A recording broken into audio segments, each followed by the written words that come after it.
그대에게 꽂혔나봐요.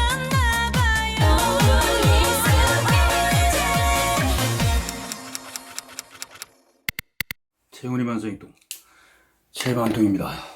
오늘도 날씨는 쌀쌀합니다만 마음을 열고 만사행동할 수 있는 하루를 만들어 가십시오.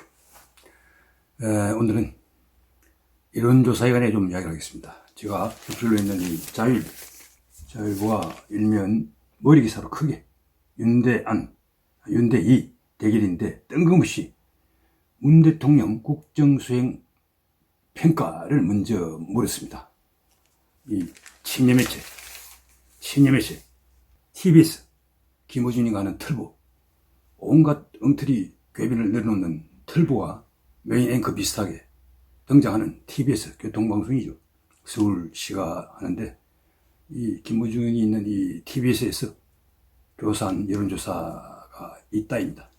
그 다음에 오마이뉴스, 이건 지지정당부터 묻고 그 다음이 문재인 대통령의 국정수행 평가를 묻고 있습니다. 왜 이런 짓을 할까요? 아니, 독자들이, 여론조사 대상자들이 가장 큰 관심은 이 19일밖에 안 남아있는 대선에서 누가 나오느냐, 또 누가 이기느냐, 이지 않습니까?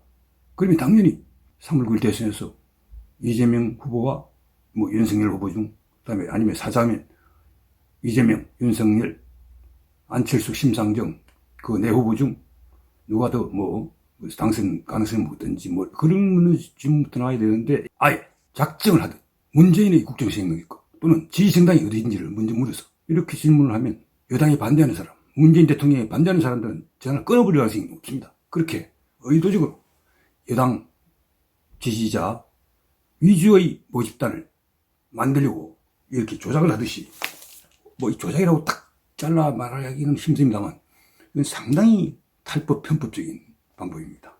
그래서 이거 여론조사에서 가장 중요한 게 모집단을 얼만큼 객관적이고 공정하게 선정하느냐일 것인데 이건 아주 편파적으로 여당 지지자 위주의 모집단을 갖고 여론조사를 하면 당연히 조금 더 올라가지 않겠습니까?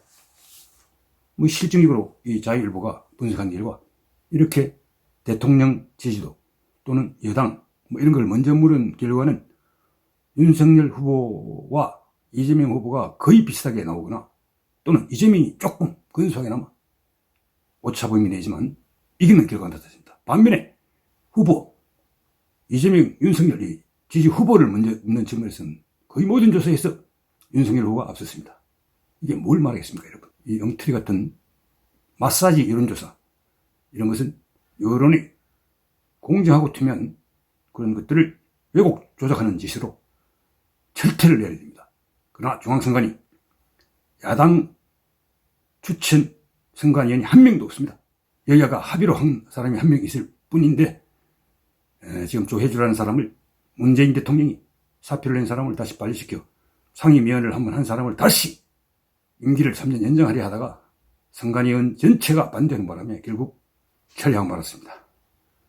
3월 9일 대선에서 무슨 짓을 하려고 이렇게 문재인 대통령을 비롯해 눈이 시뻘겋어져서 선관위를 쥐락펴락해서 여당이 유리하게 뭔가를 만들어내려고 하는 것이 아니었나는 그런 오해를 받았습니다. 그리고 또 민간 여론조사기관들도 친여 매체에서 하는 또는 또 그 여론조사기관 자체가 친여 성향이 있는 곳도 있습니다. 이런 곳에서 마사지 여론조사를 결과를 내놓는 거 이거 정말 그냥 둬서는 안 됩니다. 이러면 민주주의가 흔들립니다.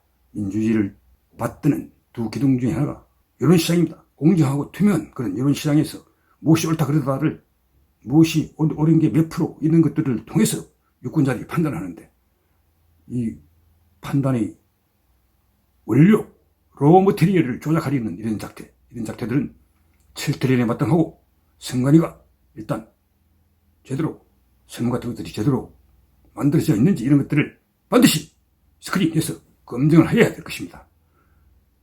이게 제대로 안 이루어진다면 정권 교체 후 반드시 몇 군데 대표적으로 여론조사 방식에 문제가 있는 곳들 친여 성향 서너 군데 또 친야 경향도 한두 군데 해서 스크린해서 반드시 진상을 가려야 합니다.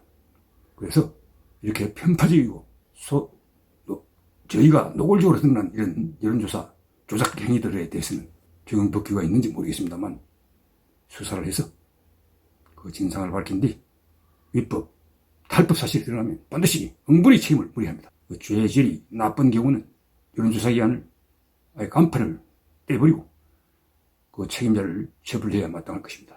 이런 설문조사를 통해 모집단을 왜곡하는 경우는 점잖은 편이고 아예 생짜배기로 여론조사 결과를 조작하는 경우까지 있다는 이야기가 들고 있습니다. 이런 경우는 정말 그 책임자를 구속하는 등 엄벌의 처해에 마땅할 것입니다. 지금 야통 중계를 할 이유는 정말 차고 넘칩니다.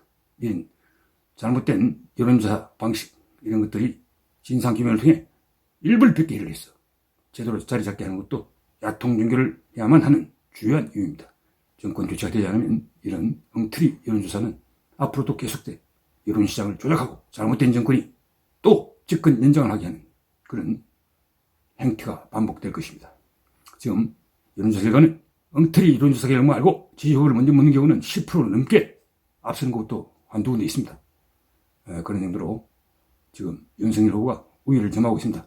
그러나 확실한 정권 교체를 위해서는 윤석열, 안철수 후보 두 후보, 안철수 후보가 참 힘든 일을 당해 제가 다시 위로를 보냅니다만 어쨌든 발인이 끝난 만큼 오늘 발인이 끝나죠. 그러면 내일 모레 주말 양일간 두 후보가 어떤 식으로든 만나서 담판을 하든 여론조사는 시간이 지금 늦어 있었습니다. 19일밖에 안 남았기 때문에 여론조사 방식보다는 정말 신의를 바탕으로 담판을 하든 해서 반드시 정권 교체를 이룰 수 있는 철석연대를 만들어 주십시오. 아니 철석연대에 너무 정의당의 심상정 후보까지 심상정 후보에도 강요 한두 군데를 배정하든 해서 윤석열, 안철수, 심상정 이 뭐 세 개 당이죠. 국민의힘, 국민의당, 정의당까지 해서 주사파, 경기동부 이런 민주노총 이런 약간 극자성향의 주사파 계열 이런 사람들이 옹립하고 있는 이재명 후보를 포위해야 합니다. 그래서 3월 대선에서 반드시 압도적 승리를 해서 정권 교체를 한 동시에 정치 교체까지 경기동부가 주축이 된 주사파 그룹이 민주당까지 지금 사실상 장악했다는 그런 이야기들이 너무 많이 들리고 있습니다. 송영길 등 꼭대기의 흐름만 좋은 지도부 빼고 권리당원이 거의 30~40%를 경기동부나 민주노총 이런 극좌 세력들이 몰래 들어와서 잠식을 해버렸다고 하니 참 큰일입니다. 앞으로 정권 연장에 실패를 하고 난 뒤 인천론에 따라 비상대책위가 구성이 되고 또 새 대표를 경선으로 뽑을 때 그 민주노총이나 경기동부 그룹 같은 극좌 세력들이 표를 몰아가지고 자기들이 마음에 맞는 대표를 뽑을 겁니다. 이석기 가석방 중이라고 이석기는 힘들겠지만 이석기가 지명한 사람이 대표 될지도 모르는 그런 현실입니다. 지금 민주노총의 양경수 위원장 이런 사람들이 민주당의 대표가 되지 말라는 법이 없습니다. 민주당 정신 차리십시오. 그리고 반드시 야권이 크게 뭉치는 그런 야통, 그래서 정권을 바꾸는 정교를 반드시 성사시켜야 됩니다. 그러려면 윤석열, 안철수 반드시 결석인데 성사시켜 주시기 바랍니다. 여러분 19일 남았습니다. 3월 9일 대선에서 정말 슬기롭게 한 표를 던져서 대한민국을 바로 잡읍시다. 대한민국 기틀을 다시 세웁시다. 그래야만 우리 아들, 딸, 우리 후손들이 밝은 미래를 가지고 밝은 미래를 꿈꾸며 살아갈 수 있습니다. 여러분 오늘 좋은 시간 갖기 바랍니다. 안녕히 계십시오.